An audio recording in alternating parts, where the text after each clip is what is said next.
Scene 1. Simple dining room.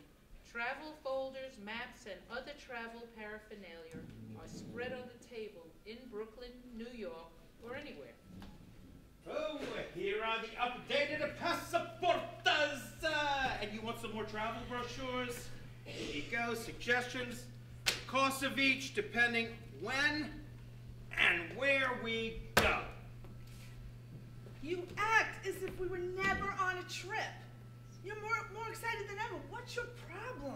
We were officially retired from our jobs, from the clubs we belonged to, from all the committees we served on, and more importantly, from our kids. Ha! They don't need us anymore. Don't you feel free? Yeah, until another crisis falls in their lap and then lands in ours. Look at this trip. If we start in Las Vegas, and then we fly over the Grand Canyon, it's supposed to be beautiful. We could stay in Las Vegas for a few days, take some of the tours to Lake Mead, and then the Hoover Dam, and then go to San Francisco, and then Hawaii. Okay, so then how many days are you thinking in each place? 4 of each in Las Vegas, San Fran, and in Hawaii, at least 8 to 10 days. A little more time in Las Vegas, don't you think? I don't want to sit on a bus while we can gamble, no? Maybe see the show and recoup what we gambled? Otherwise, it sounds great to me. Fine. Well, where do you want to stay in Hawaii? Call Jason and Abby. They've been there loads of times. Ask them. Lights dim. When they come back, George and Marilyn are bickering. Oh, for heaven's sake, you do this all the time. What's wrong with going to different islands and staying for 2 weeks? We could get an open ticket. That's what most people do when they go to Hawaii. Why can't we just stay on a beach and take tours around one island instead of meandering from place to place? Why not just go to your cousins in Miami and do that? You're just a typical first-grade teacher. This has to be an adventure of a lifetime. You treat this as a social studies assignment that has to be done now. We don't have to know every historical event that happened there. We've been there, and we've seen it at the History Channel more than once. Okay? So where do we go after Hawaii? There. Look. Either to LA, or we could see the real Disney show. Then we could go on a cruise through the Panama Canal across and then come back to Fort Lauderdale. We get a discount because of our age. That sounds like fun. Will we get the senior rate in the other places? Oh, let's see. What kind of food do they serve on this cruise? Will it be Spanish or Mexican? Do we get a senior discount at the other places too? Like the tourist shops? Oh, you call the others. You're making me nuts today. I'll work online for the cruise. We were on a cruise years ago and they served everything. They make sure of that. You're not going to change your mind, right? I mean, on a cruise you can sit, eat, sleep, and never leave the premises, okay? Fine. Why shouldn't I ask? We weren't seniors then. Why do you always ask as I'm a nuisance or something? I don't know. Whisper in my ear, I won't tell anyone. Blackout.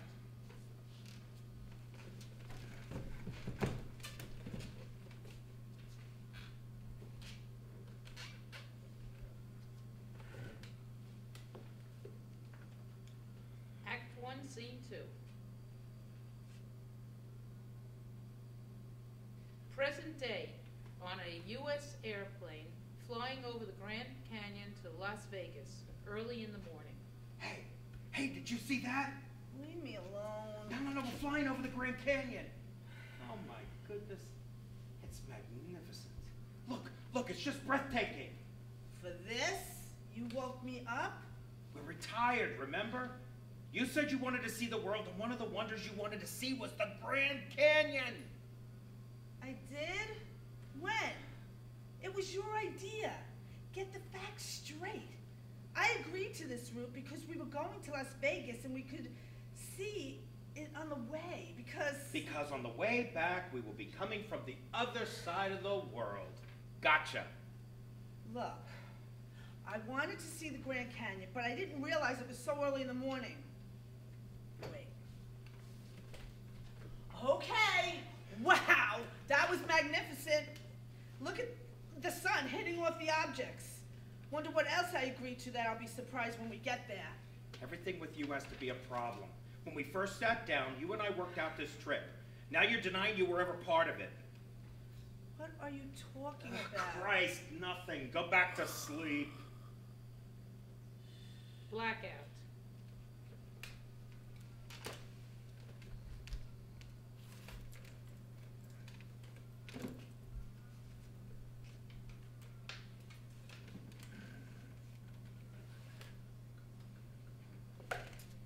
Act 1, Scene 3. Hotel room in Hawaii. George and Marilyn are wearing matching Hawaiian outfits, shirt and shorts set, and Marilyn a Hawaiian print halter sundress. So I got the tickets for the luau.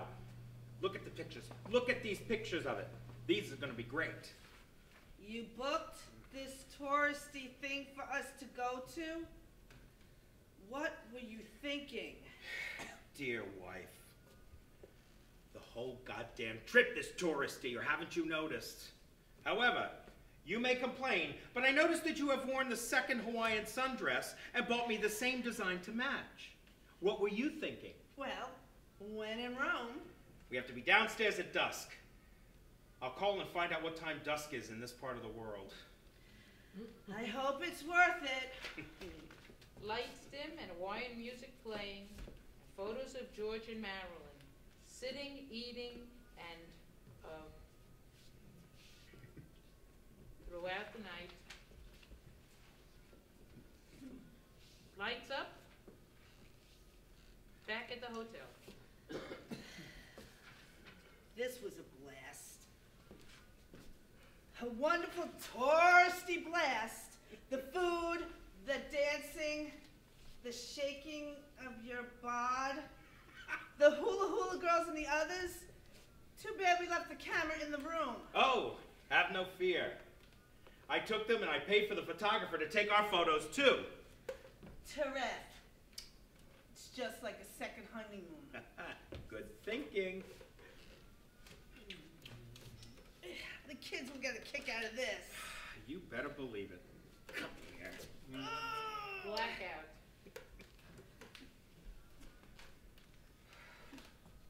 Act 1, Scene 4.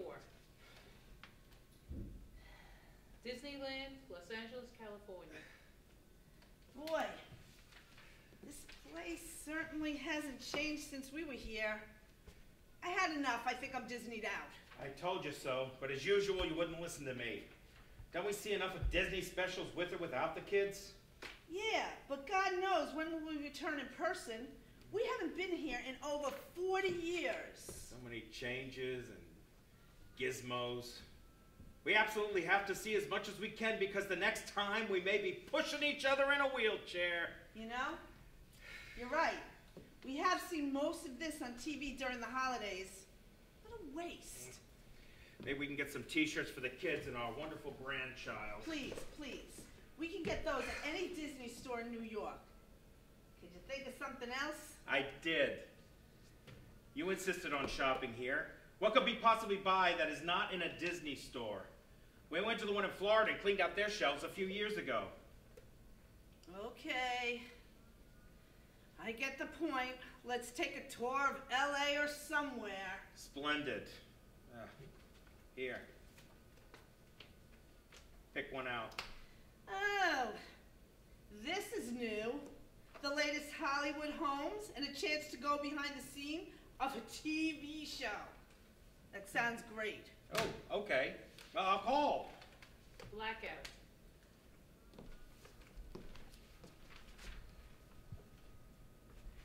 Act 1, Scene 4. On the deck, cruise along the Panama Canal. Marilyn is a swimsuit with a cover-up. George is wearing a Spanish-designed shirt and shorts. I have never been so sick in my life. What the hell did we eat? Why did I agree to this cruise? You know, I told you so. You never eat all those wonderful spices at home. Why now?